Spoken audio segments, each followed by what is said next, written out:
Some of the stories that we come back to again and again as readers aren't necessarily the ones with the most complicated plots. They don't have really a twist that shocks us the most.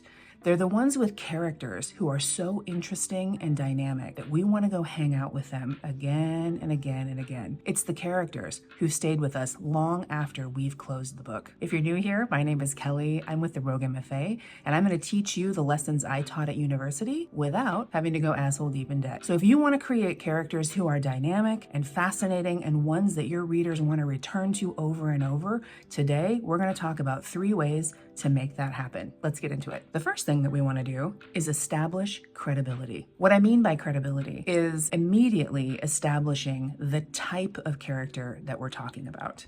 Is this the big city lawyer? Is this the small town sheriff? Is this the orphan? The moment you do that, and the sooner you do that in the story, the reader, let's pretend it's me, I can say, that's who this is about. I know that person, which immediately allows you to start stacking idiosyncrasies on top of that character type to make them unique. You can immediately start to subvert the reader's expectations around what this type of character is. And all of a sudden, their personality really blooms. So you may have filled out a lot of character interviews. In fact, we have one, and we'll list it below. And maybe if you're like me, you've wondered, why the hell do I need to know all of this stuff about this character? Where do I put it in the book? It's really to figure out how to create credibility around this character. So the more you know, the more you can start to toy with it, tweak it, and create a really dynamic character. So the ways that we're going to establish credibility is to immediately let our reader know all of the ways in which they could be discriminated against, or all the ways that we do that, right? What is their age, their race, their gender, their class, all of the ways that we put people into a box. Because then our reader will be like, they're supposed to behave this way.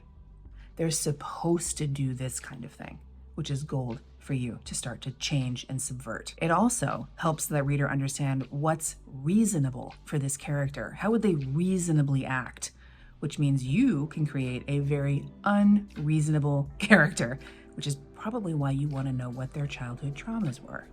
Okay? If you leave these things out, your story will be really slow to start, because what happens to the reader is they feel like they've been kind of dropped into a foreign land, and they're looking for anchor points in order to just relax into the story. So the longer you withhold this type information to establish the credibility, the longer it's going to take for the reader to really grab. And you want them to be in that story within the first page, because our attention spans are squirrel. The second thing we want to do is to establish our character's purpose. The reader wants to know, what does this character want? Do they want to cope with their small town life? Do they want to get out of the big city? Do they want to help people escape enemy-occupied territory? What is it that they want? If we don't establish early what this character wants and their purpose for even being in this narrative, you're going to wander into a real saggy middle of a novel, hoping that things grab and hoping that your reader hangs out with you long enough to get to the end. Now, if you do have a saggy middle, we also have some info for you in the box. We're going to help you with that too. But understanding the purpose of this character's journey is also going to help establish and reinforce what's normal, what the reader can expect this character to do, which then gives you the perfect opportunity to just fuck with that, to subvert it or not, to allow the reader to be right or to twist it just a little bit. But we have to know what the character's purpose is. Another reason we want to know the purpose is so that we as a writer can get rid of superfluous characters. We want to know, what is the point of this particular character in this particular story, which I know sounds kind of existential, but the more you can scrape away unnecessary characters, the better the experience is going to be for your reader. And you can start to take some of those quirks and idiosyncrasies of those side extra characters and to start putting them back on your main character. And it's okay, not every character has to have main character energy. Thank God, it would be an exhausting read. But understanding the purpose and the point of every character helps you to really create a dynamic character. And the last thing we want to do is number 3, establish your character's complexity. A complex character is the one that makes us grip the book. It's the one that makes us want to return again and again. And now that we've established like their baseline, their type and their purpose, and we've given them some credibility, we can start to help them make very out of character decisions. And this is what makes them really, really dynamic. And there's a couple of ways that we can do this. The first way to establish complexity is to look at or determine what your character values, because their values are going to kind of be like the rules of life that they live by. And we're going to see them grip onto those into your narrative until the thing they love the most, the person they love the most is threatened. And then we'll see that fall like a house of cards, or we'll see them carry on undeterred and make these really crazy decisions that we're like, what are you doing?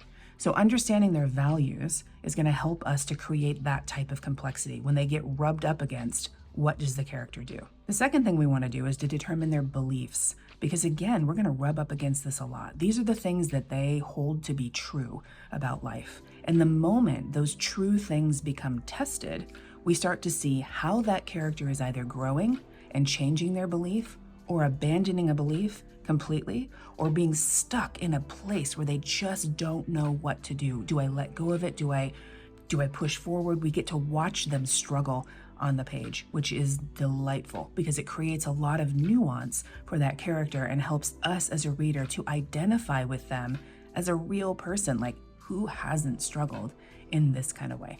And the third way that we can create complexity is to understand our character's strengths. Are they a wizard with language, but a complete dunce when it comes to relationships?